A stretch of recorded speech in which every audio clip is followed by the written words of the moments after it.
ఇవాళ కూట్లరాయి తీయలేడు ఏంటంటున్నట్టుగా ఇక్కడికి 9 నెలల పాలించే దమ్మలేదు ఇంకా మోడీ గారిని ఆశ్రమని చెప్పి మాట్లాడారు. ఈరోజు కాగితములు అమ్మాలన్నారు మన ఎస్టీలో కలపాలని చెప్పి కోరుతున్నారు. బోయ కులస్తున్నారు ఇక్కడ బీసీలు ఉన్నారు. సపోజ్ వస్తే వేస్తే రేపు ఎస్టీలు అయితే వీళ్ళంతా ఎస్టీలు కాదు వీళ్ళంతా బీసీలు అని చెప్తామని వన్స్ ఒకసారి అదంతా దానికి చరిత్ర అంతా కూడా ఇక మా శ్రీనివాసరావు ఇక్కడనే ఉండే మా లక్ష్మణ్ గారు చెప్పిండు. నేను లోతులకు పోయి కానీ ఒక్కటి మాత్రం సత్యం ఏంటంటే మోడీ గారిని గిట్లాడి చిన్న కుసంస్కారపు విమర్శలు చేసి ఇవాళ ఆయన అనడం అనేది తగదు, మంచిది కాదు. ఆయన ముఖ్యమంత్రి కాకముందే వాళ్ళ కులం హిస్టరీ చెప్పాలంటే 10 నిమిషాలు పడుతుంది. వాళ్ళ ఓబీసీలలో ఉన్నది, ఆయన ఓబీసీ ప్రధానమంత్రిగా ఉన్నాడు.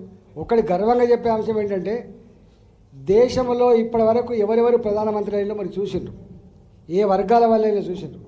కానీ ఆకలి తెలిసిన బిడ్డ, పేదరికం నుంచి వచ్చిన బిడ్డ, ప్లాట్ఫామ్ మీద ఛాయమైన బిడ్డ ప్రధానమంత్రి అయితే భారత కీర్తి పతాక ప్రపంచ చిత్రపటం మీద ఎట్లా ఎగిరిందో చూపించిన బిడ్డ మోడీ. 65 ఏళ్ళ పాలన, మోడీ గారు రాకముందు 65 ఏళ్ళ పాలన జరిగింది ఇక్కడ. అలా 48 సంవత్సరాల కాలం పాటు కాంగ్రెస్ పార్టీ పాలించింది. మహిళలకు బయలుభూమి పోవడానికి లోటలు పట్టుకొని పొద్దున పూట 4 గంటలకు పోయే పరిస్థితి, మధ్యాహ్నం అయిందంటే బయటికి పోని పరిస్థితి ఉండే. పేద ఆడబిడ్డల ఆత్మగౌరవానికి 12 కోట్ల మందికి, డబ్బెంత అనేది ఇంపార్టెంట్ కాదు, సమస్య ఏంటది ఇంపార్టెంట్. 12 కోట్ల మందికి టాయిలెట్ కట్టించి ఆదుకున్న బిడ్డను పట్టుకొని ఇవాళ 4 కోట్ల మందికి సొంత ఇంటికాలు నెరవేర్చిన బిడ్డను పట్టుకొని నీ గ్రామాలలో మీ ముఖాలకు గ్రామాలలో 5 రూపాయల బిల్లు లేదు నువ్వు ఇచ్చింది. ఇవాళ పెరిగే చెట్టు, పారే మురికి కాలువ, నడిచే సిమెంట్ రోడ్డు, తడి చెత్త, పొడి చెత్త, షెడ్లు, శ్మశాన వాటికలు, గ్రామ పంచాయతీ భవనాలు, అంగన్వాడీ భవనాలు, కేసీఆర్ కట్టించిన రైతు వేదికలు, చివరికి గ్రామ పంచాయతీ జీతభత్యాలు కూడా కేంద్ర ప్రభుత్వ 15th ఫైనాన్స్ కమిషన్ నిధులు వస్తే తప్ప ఇక్కడ దిక్కులేని పరిస్థితులు గుర్తుపెట్టుకోండి.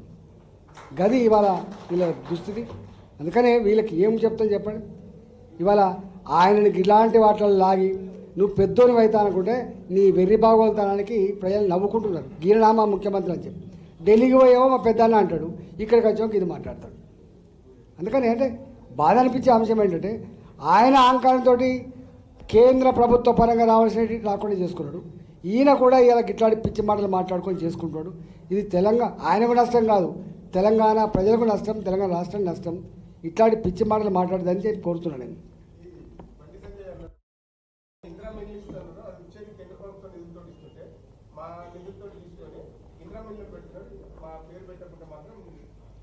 అంటే 2 విషయాలు ఇక్కడ.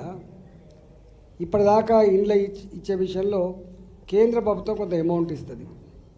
ఇక్కడ డబుల్ బెడ్రూమ్ మొన్నదాకా ఉండే స్కీమ్లో రాష్ట్ర ప్రభుత్వం కొంత కల్పించింది.